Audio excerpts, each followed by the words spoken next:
আসসালামু আলাইকুম প্রিয় শিক্ষার্থীরা, পাঠঘরে শিখে অনলাইন ভিডিও ক্লাসে তোমাকে আমন্ত্রণ।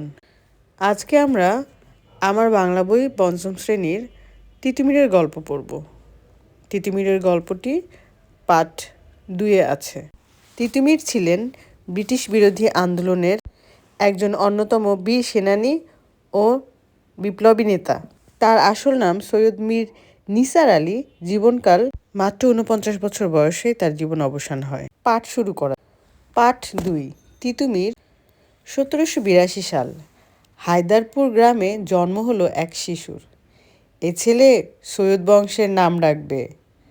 হঠাৎ করে শিশুটির কঠিন অসুখ হলো। বাবা বলছে খুব তেতো ওষুধ, মনে হয় খাবে না। মা বলছে আমারও তাই মনে হয়। আরে বাহ, ওষুধ খেয়ে নিল দেখি, বাবা বললেন। মা বললেন তাই তো।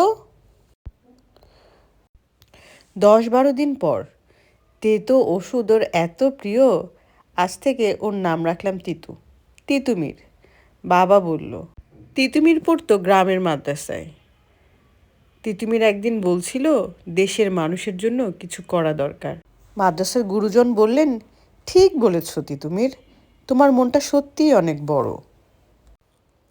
তিতুমির ডন কুস্তি করত, লাঠি খেলা করত, তীর ছোড়া শিখত, তরবারি চালনা শিখত। তখন বাংলাদেশ শাসন করত ইংরেজরা।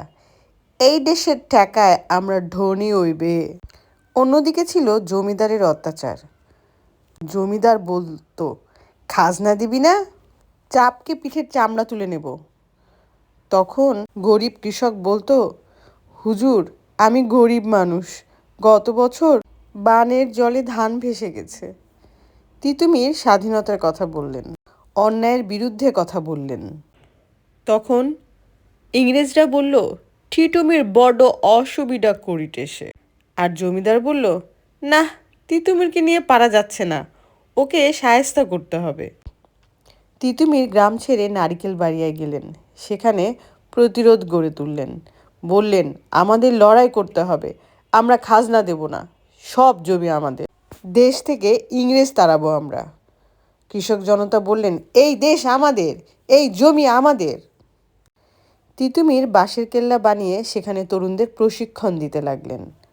তরুণরা বলল, এবার ইংরেজদের বিরুদ্ধে অস্ত্র ধরব আমরা।